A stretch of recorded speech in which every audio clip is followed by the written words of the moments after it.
Dear student, in the last lecture we have seen potential energy. विद्यार्थी मित्रांनो, मागच्या तासाला कोणत्या ठिकाणी असणारी जी काही स्थितीज ऊर्जा जी आहे तर ती स्थितीज ऊर्जा त्या ठिकाणी पाहिली, त्याची असणारी काही डेफिनेशन आपण पाहिली. The energy stored in an object because of its specific state or position is called its potential energy. पदार्थाची असणारी जी काही विशिष्ट स्थिती किंवा असणारे जे काही स्थान, यामुळे जी ऊर्जा त्या पदार्थामध्ये त्या ठिकाणी सामावलेली असते तर तिलाच आपण काय म्हणता नसतो, स्थितीज ऊर्जाची आहे तर ती स्थितीज ऊर्जा त्या ठिकाणी म्हणतात. त्याच्यानंतर असणारे काही स्थितीज ऊर्जा जी आहे तर त्या स्थितीज ऊर्जेचं असणारे काही समीकरण जे आहे तर ते समीकरण आपण पाहिलं होतं की स्थितीज ऊर्जा that is potential energy is equal to mgh. एवढा असणारा जो काही भाग जो आहे तर तो भाग आपण त्या ठिकाणी मागच्या तासाला पाहिला होता. याच्यानंतर पुढे ट्रान्सफॉर्मेशन ऑफ एनर्जी म्हणजे ऊर्जा रूपांतर. आता ऊर्जा रूपांतर म्हणजे काय, ऊर्जेच्या एका रूपामधून दुसऱ्या प्रकारच्या ऊर्जेमध्ये त्या ऊर्जेचं रूपांतर त्या ठिकाणी करणं, याला म्हटलेलं आहे ट्रान्सफर ऑफ एनर्जी. या ठिकाणी काय प्रश्न दिलेला आहे की which are different form of energy, ऊर्जेचे विविध प्रकार त्या ठिकाणी कोणते. आणि दुसरा प्रश्न आपल्याला त्या ठिकाणी दिलेला आहे की which type of energy is used in each of the following processes. काय सांगितलेलं आहे की खालील प्रक्रियांमध्ये कोणकोणत्या प्रकारची ऊर्जा प्रयोगात त्या ठिकाणी आलेली. आता आपल्याला माहिती की मेकॅनिकल एनर्जी जी आहे तर त्या मेकॅनिकल एनर्जीचे मागच्या तासाला कोणी दोन भाग त्या ठिकाणी पाहिले. तर त्याच्यापैकी पहिला आपण त्या ठिकाणी पोटेन्शियल एनर्जी, बरोबर, त्याला शॉर्टकटमध्ये पीई त्या ठिकाणी म्हटलेलं आहे. आणि दुसरा पहिला आपण त्या ठिकाणी कायनेटिक एनर्जी, हे काही फॉर्म ऑफ एनर्जी त्या ठिकाणी आहे. त्याच्यानंतर आपल्याला त्या ठिकाणी हीट म्हणजे त्या ठिकाणी उष्णता ऊर्जा, त्याच्यानंतर लाईट म्हणजेच त्याच्यामध्ये प्रकाश ऊर्जा, त्याचबरोबर आपल्याला सांगता येईल की साऊंड एनर्जी म्हणजेच त्या ठिकाणी ध्वनी ऊर्जा. त्याच्यानंतर पुढे आपल्याला नेहमीचा माहीत असणारा जो आहे तर तो आहे इलेक्ट्रिकल एनर्जी म्हणजे त्या ठिकाणी विद्युत ऊर्जा. त्याच्यानंतर पुढे आपल्याला सांगता येईल की सोलर एनर्जी, बरोबर, म्हणजे त्या ठिकाणी सौर ऊर्जा. त्याच्यानंतर पुढे आपल्याला सांगता येईल की केमिकल एनर्जी म्हणजेच त्या ठिकाणी रासायनिक ऊर्जा. आणि शेवट आपल्याला त्या ठिकाणी सांगता येईल की न्यूक्लिअर एनर्जी म्हणजेच त्या ठिकाणी केंद्रकीय किंवा अणुकेंद्रकीय ऊर्जा. अशा प्रकारची ऊर्जा जी आहे तर त्या ऊर्जेची विविध असणारे जी काही रूपं जी आहेत तर ती रूपं आपल्याला त्या ठिकाणी सांगता येईल. आता खाली काय प्रश्न दिलेला आहे आता की which type of energy is used in each of the following processes. खालील ज्या काही प्रक्रिया त्या ठिकाणी आपल्याला सांगितलेल्या आहेत तर त्याच्यामध्ये कोणत्या प्रकारची ऊर्जा त्या ठिकाणी प्रयोगामध्ये आणलेली. पाहता पहिलं सांगितलेले स्ट्रेच्ड पीस ऑफ रबर.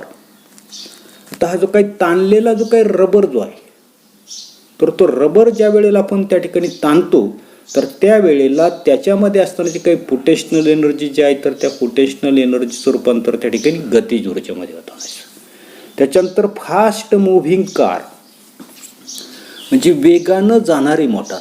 आता याच्यामध्ये असणारे जे काही फ्युएल जे आहे तर त्या फ्युएलचं काय होतं नसते, मेकॅनिकल एनर्जी असेल, केमिकल एनर्जी असेल, याच्यामध्ये रूपांतर त्या ठिकाणी होतं नसतं. तिसरं the whistle of a cooker due to steam, वाफेमुळे वाजणारी कुकरची असणारी जी काही शिट्टी येते. त्याच्यानंतर पुढे the crackers exploded in Diwali, दिवाळीमध्ये वाजणारे फटाके. आता दिवाळीमध्ये वाजणारे जे काही फटाके जे आहेत तर त्याच्यामध्ये सुरंगाची दारू असते म्हणजे त्याच्यामध्ये असणारे जे काही केमिकल एनर्जी जी आहे तर ते केमिकल एनर्जीचंच रूपांतर फटाका ज्या वेळेला आपण त्या ठिकाणी वाजवतो तर त्यावेळेला आपल्याला त्या ठिकाणी प्रकाश मिळताना दिसतोय, ध्वनी त्या ठिकाणी मिळताना दिसतोय, लाईट एनर्जी त्या ठिकाणी मिळताना दिसते. पुढे ए फॅन रनिंग ऑन इलेक्ट्रिसिटी, विजेवर चालणारा पंखा. त्याच्यानंतर drawing out pieces of iron from the garbage using A magnet. काय सांगितले की चुंबक वापरून कचऱ्यातील लोखंड काय केलं तर बाहेर काढलं. त्याच्यानंतर 7वं, breaking of a glass window panes because of a loud noise. जोराचा आवाज जर झाला तर त्या ठिकाणी खिडक्याची तावदानं त्या ठिकाणी फुटतात. म्हणजे साऊंड एनर्जी जी आहे तर त्या साऊंड एनर्जीमुळे काय होतं नसते, खिडक्यांची काच त्या ठिकाणी काय होता नसतात तर त्या ठिकाणी फुटताना त्या ठिकाणी दिसतात. बरोबर. पाहत म्हणजेच काय सांगता येईल आपल्याला, energy can be transformed from one type to another. या ठिकाणी आपल्याला लक्षात येतं नसते की ऊर्जेचं एका प्रकारामधून दुसऱ्या प्रकारामध्ये रूपांतर त्या ठिकाणी करता येतं. उदाहरणार्थ पहा या ठिकाणी, for example, the exploding fire crackers converts the chemical energy into light, sound and heat energy.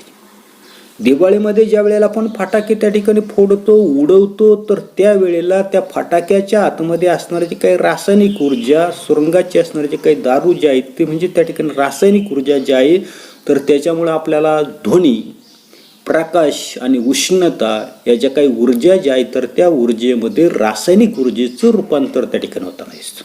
बरोबर. त्याच्यानंतर आपल्याला सांगितलं होतं the whistle of a cooker due to the steam. वाफेमुळे वाजणारी कुकरची शिट्टी. बघा जी त्या ठिकाणी असणारी जी काही हीट जी आहे तर त्या हीटमुळे काय होताना दिसते, वाफ त्या ठिकाणी निर्माण होते. आणि वाफ त्या ठिकाणी बाहेर पडत असताना कुकरची शिट्टी वाजते. म्हणजे साऊंड एनर्जी जी आहे तर त्या साऊंड एनर्जीमध्ये त्याचं त्या ठिकाणी रूपांतर त्या ठिकाणी होताना असते. म्हणजे ऊर्जेचं एका प्रकारामधून दुसऱ्या प्रकारामध्ये काय होताना असते, रूपांतरण जे आहे तर ते रूपांतरण त्या ठिकाणी होताना दिसते. पाहता खाली काय दिलेले, energy can be transformed from one type to another. म्हणजे ऊर्जेचं काय करू शकतो आपण, एका प्रकारामधून दुसऱ्या प्रकारच्या ऊर्जेमध्ये त्या ठिकाणी रूपांतर करू शकतो. बरोबर. आता या ठिकाणी पहा की इलेक्ट्रिकल एनर्जी आपल्याला दिलेली, विद्युत ऊर्जा. आता ह्या विद्युत ऊर्जेचं कशा कशामध्ये रूपांतर करू शकतो पहा की इलेक्ट्रिक एनर्जी जी आहे तर त्या इलेक्ट्रिक एनर्जीचं आपण हीट एनर्जीमध्ये रूपांतर करू शकतो, उष्णता ऊर्जेमध्ये. कशाच्या साह्याने तर आपल्याला माहिती हीटर. बरोबर. कशासाठी वापरतो, पाणी तापवण्यासाठी. म्हणजे असताना ते काही हीटर जे आहे तर त्या हीटरमध्ये इलेक्ट्रिक सप्लाय त्या ठिकाणी सोडला की त्या ठिकाणी उष्णता ऊर्जा त्या ठिकाणी होतं. याच्या उलट पाहता या ठिकाणी की हीट एनर्जीचा वापर करून आपण इलेक्ट्रिकल एनर्जी जी आहे तर ती इलेक्ट्रिक एनर्जी त्या ठिकाणी तयार करू शकतो. म्हणजे याच्यासाठी वापरण्यात येणारा जो काही डिव्हाइस जे आहेत, उपकरण जे आहे तर त्याला म्हटलेलं आहे थर्मोकपल त्या ठिकाणी म्हटलेलं आहे. बरोबर. त्याच्यानंतर पहा आता पुढे अजून काय दिलेले, दुसरं रूपांतर आपल्याला दिलेले की इलेक्ट्रिक एनर्जी जी आहे तर त्या इलेक्ट्रिक एनर्जीचं रूपांतर आपण कशामध्ये करू शकतो, साऊंड एनर्जीमध्ये करू शकतो, ध्वनी ऊर्जेमध्ये. आता कशाच्या साह्यानं तर आपल्याला माहिती लाऊडस्पीकर असतो, ॲम्प्लिफायर त्या ठिकाणी जोडलेला असतो, माईकमध्ये आपण त्या ठिकाणी बोलतो. म्हणजे आपलं त्या ठिकाणी लक्षात येतं नसतं की इलेक्ट्रिक एनर्जी जी आहेत, साऊंड एनर्जी जी आहेत, म्हणजे स्पीकर जो आहे तर त्या स्पीकरच्या साह्याने आपलं त्याचं रूपांतर जे आहे तर ते रूपांतर कशामध्ये होता नसतं, ध्वनी ऊर्जेमध्ये होता नसतं. बरोबर. त्याच्यानंतर पुढे साऊंड एनर्जी जी आहे तर त्या साऊंड एनर्जीचं पुन्हा आपण त्या ठिकाणी रूपांतर जे आहे तर ते कशामध्ये करू शकतो, इलेक्ट्रिकल एनर्जी म्हणजे विद्युत ऊर्जेमध्ये करू. ज्याच्यासाठी असणारा जो काही मायक्रोफोन, ज्याला आपण त्या ठिकाणी सूक्ष्म श्रवणी अशा प्रकारचा शब्द आहे तर त्याचा वापर करून ते कन्व्हर्शन आपण त्या ठिकाणी करू शकतो. त्याच्यानंतर पुढे पुन्हा इलेक्ट्रिक एनर्जी जी आहे तर त्या इलेक्ट्रिक एनर्जीचं कशामध्ये रूपांतर करू शकतो आपण त्या ठिकाणी, केमिकल एनर्जी. पाहता याच्यासाठी असणारे जे काही चार्जिंगची बॅटरी तुम्ही पाहिली असेल. बरोबर. त्या चार्जिंगच्या बॅटरीमध्ये काय केलं तर कसं चार्ज करतो आपण त्या ठिकाणी, इलेक्ट्रिक सप्लाय जे आहे तर त्या इलेक्ट्रिक सप्लायचंच त्या ठिकाणी केमिकल एनर्जीमध्ये, रासायनिक ऊर्जेमध्ये रूपांतर केलं जातं. आणि याच्यासाठी आपण त्या ठिकाणी सेकंडरी सेल किंवा दुय्यम घटाचा त्या ठिकाणी वापर केला. पुन्हा अशा प्रकारची चार्जिंग केलेली जी काही बॅटरी जी आहे तर त्या बॅटरीचंच पुन्हा काय करू शकतो आपण, त्याच्यामध्ये साठवलेली जी काही केमिकल एनर्जी जी आहे तर तिचा वापर करून आपण त्या ठिकाणी काय करू शकतो, इलेक्ट्रिकल एनर्जी त्या ठिकाणी पुन्हा मिळवताना दिसतो. आणि हे त्या ठिकाणी रासायनिक ऊर्जेचं रूपांतर विद्युत ऊर्जेमध्ये करण्यासाठी आपण प्रायमरी सेल जे आहे तर त्या प्रायमरी सेलचा त्याच्या आतमध्ये वापर जो आहे तर तो वापर त्या ठिकाणी केला असतो. त्याच्यानंतर पुढे पाहता की इलेक्ट्रिकल एनर्जी जी आहे तर त्या इलेक्ट्रिकल एनर्जीचा वापर आपण सर्वसाधारणपणे पहिलं त्या ठिकाणी पाहू की लाईट एनर्जी, प्रकाश ऊर्जा जी आहे तर त्या प्रकाश ऊर्जा, उदाहरणार्थ सोलर सेल. आपल्याकडं त्या ठिकाणी अनेक परिसरामध्ये त्या ठिकाणी सोलर सेल आहे. उदाहरणार्थ आपल्या शाळेच्या जवळ असणारे जे काही मराठी शाळा तिथे त्या ठिकाणी सोलर सेल आहे. सोसायटी जी आहे तर त्या सोसायटीपाशी त्या ठिकाणी एक सोलर सेल आहे. तर त्या सोलर सेलमध्ये काय केलं जातं पहा की असणारं काही प्रकाश जे आहे तर त्या प्रकाशाचं रूपांतर कशामध्ये केलेलं आहे, इलेक्ट्रिकल एनर्जीमध्ये केलेलं आहे. म्हणजे प्रकाश ऊर्जेचं रूपांतर विद्युत ऊर्जेमध्ये केलं. आणि याच्यासाठी असणारा जो काही सोलर सेल किंवा फोटो व्होल्टाईक इलेक्ट्रिक सेल त्या ठिकाणी पहा तुम्ही त्या ठिकाणी जर पाहिलं तर एक प्लेट जी आहे तर ती प्लेट त्या ठिकाणी त्या खांबावर त्या ठिकाणी ठेवलेली असते. त्याच्यावर प्रकाश जो आहे तर तो प्रकाश त्या ठिकाणी पडतो. ती असणारी जी काही प्लेट जी आहे तर ती प्लेट म्हणजे काय असणार आहे, सोलर सेल किंवा फोटो व्होल्टाईक इलेक्ट्रिक सेल असणार आहे. आणि तो काय करताना असतो, प्रकाश ऊर्जेचं रूपांतर त्या ठिकाणी विद्युत ऊर्जेमध्ये त्या ठिकाणी करताना असतो. बरोबर. किंवा दुसरं आपल्याला त्या ठिकाणी सांगितलेलं आहे की इलेक्ट्रिक एनर्जी जी आहे तर त्या इलेक्ट्रिक एनर्जीचं आपण डायरेक्ट प्रकाश ऊर्जेमध्ये रूपांतर करू शकतो. याच्यासाठी काय करू शकतो, इलेक्ट्रिक लॅम्प असेल, आपल्या घरामध्ये असणारा जो काही बल्ब असेल, बॅटरी असेल, LED बल्ब असेल, आहे की नाही, अशा प्रकारचे जे काही बल्ब्स जे आहेत, लॅम्प्स जे आहेत तर त्या लॅम्पचा वापर करून आपण इलेक्ट्रिक एनर्जी जी आहे तर त्या इलेक्ट्रिक एनर्जीचं काय करू शकतो, प्रकाश ऊर्जा जी आहे तर त्या प्रकाश ऊर्जेमध्ये रूपांतर त्या ठिकाणी करू शकतो. त्याच्यानंतर पुढे पाहता की इलेक्ट्रिक एनर्जी जी आहे तर त्या इलेक्ट्रिक एनर्जीचंच आपण मेकॅनिकल एनर्जीमध्ये रूपांतर करतो. उदाहरणार्थ पाहतो, उदाहरणार्थ आपल्या घरामध्ये काही फॅन असेल, मिक्सर असेल, बरोबर. मग याच्यामध्ये काय केलं जातं की असणारा जो काही फॅन जो आहे तर तो फॅन त्या ठिकाणी फिरवला जातो. आता फॅन फिरवला जातो म्हणजे इलेक्ट्रिक एनर्जीच्या साहाय्यानं त्याचं रूपांतर जे आहे तर ते यांत्रिक ऊर्जेमध्ये त्या ठिकाणी केलं जातं. येते. दुसरं आता किंवा असणारी जी काही मेकॅनिकल एनर्जी जी आहे तर त्या मेकॅनिकल एनर्जीचंच रूपांतर आपल्याला इलेक्ट्रिक एनर्जीमध्ये केलेलं आहे. म्हणजे यांत्रिक ऊर्जेचा वापर करून फिरवण्याची जी काही क्रिया जी आहे, पंखा फिरला त्या ठिकाणी जातो, रोटेट करावा लागतो. आणि हा रोटेट करण्यासाठी काय असणार, जे काही यांत्रिक ऊर्जा जी आहे तर ते यांत्रिक ऊर्जेचा जर वापर जर त्या ठिकाणी जर केला तर त्या ठिकाणी विद्युत ऊर्जेमध्ये रूपांतर. आणि ह्याच्यासाठी आपल्याला जनरेटरचा वापर केला जातो. पण जनरेटर विषयीची माहिती आपण इयत्ता 10वी त्या ठिकाणी. आता जनरेटर कशाला म्हणायचं की अशा प्रकारचा मेकॅनिकल डिव्हाइस की ज्याच्यामध्ये मेकॅनिकल एनर्जीचं रूपांतर काय केलं तर इलेक्ट्रिकल एनर्जीमध्ये केलं जातं. अशा प्रकारचा जो काही डिव्हाइस जो आहे तो उपकरण जे आहे तर त्या उपकरणाला म्हणणार आपण त्या ठिकाणी जनरेटर. याच्याविषयीची माहिती आपण 10वीला त्या ठिकाणी पाहणार आहे. कशा पद्धतीनं त्या ठिकाणी जनरेटर त्या ठिकाणी कार्य करताना असतं, त्याचं असणारं जे काही कन्स्ट्रक्शन, त्याचं असणारं जे काही वर्किंग आपल्याला इयत्ता 10वीमध्ये त्या ठिकाणी आहे. पुढे तो आता की observe the above diagram and discuss how transformation of energy take place giving example of each.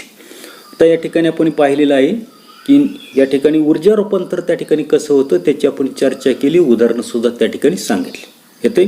आता सर्वात महत्त्वाचा आपल्याला पाहायचं आहे law of conservation of energy. परीक्षेच्या दृष्टीनं महत्त्वाचा आहे. पहा काय सांगितलेलं आहे की ऊर्जा अक्षयतेचा नियम, law of conservation of energy. पहा काय दिलेलं आहे की energy can neither be created not destroyed, it can be converted from one form into अनादर, दस the total amount of energy in the universe remains constant. पहा काय सांगितलं, energy can neither be created nor destroyed. आता create म्हणजे निर्माण करणे, destroy म्हणजे नष्ट करणे.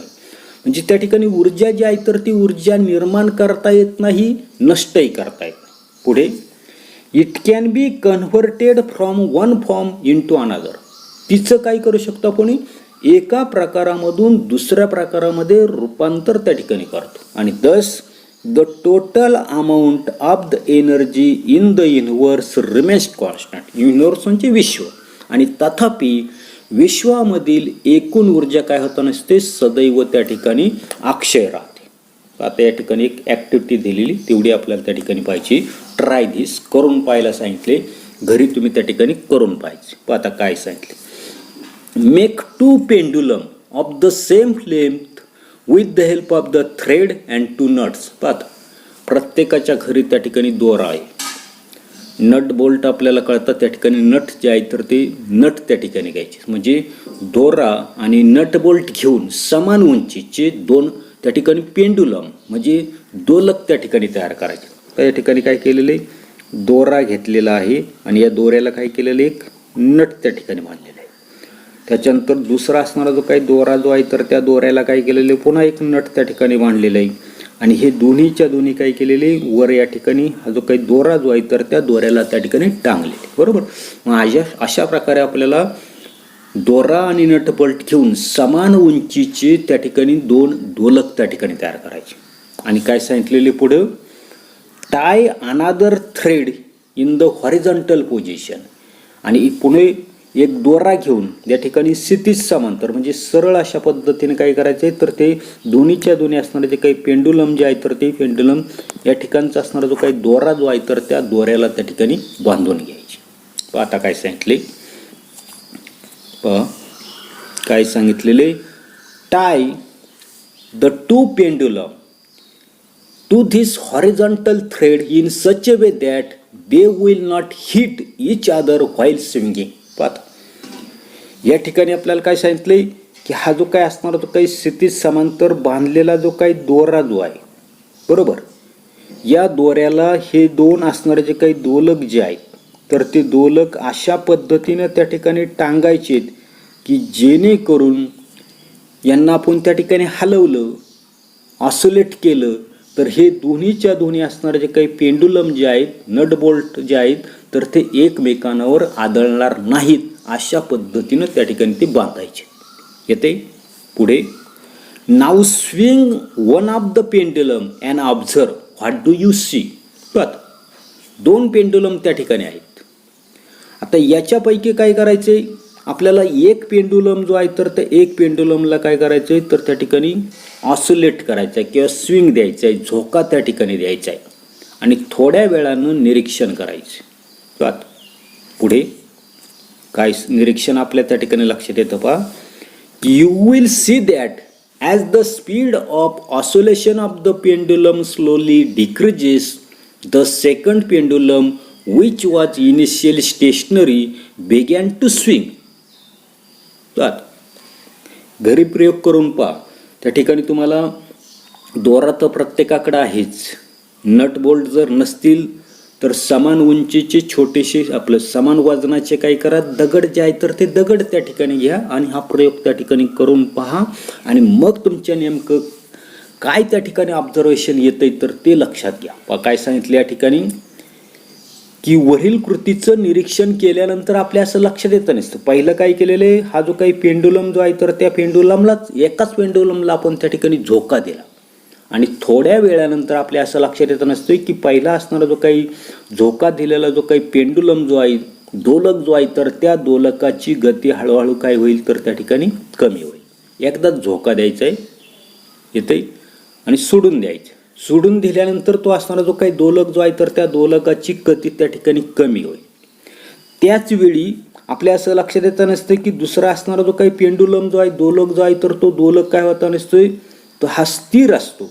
परंतु जसजशी त्या ठिकाणी पहिला पेंडुलम जो आहे तर त्या पहिल्या पेंडुलमची असणारी जी काही गती जी आहे तर ती गती कमी होईल. तर त्याच वेळेला दुसरा किंवा स्थिर असलेला जो काही दोलक जो आहे तर तो दोलक काय होता नसतो, हळूहळू त्या ठिकाणी गतिमान होताना दिसतो. म्हणजे झोका कशाला दिला आपण, पहिल्या पेंडुलमला दिला आणि कालांतरानं थोड्या वेळानंतर काय होतं नसतं, आपल्याला पहिला पेंडुलम त्या ठिकाणी स्थिर होताना दिसतो परंतु दुसरा असणारा जो काही पेंडुलम जो आहे तर तो मात्र त्या ठिकाणी गतिमान होतो. याचाच अर्थ काय पहा की one pendulum transfer its energy to the other.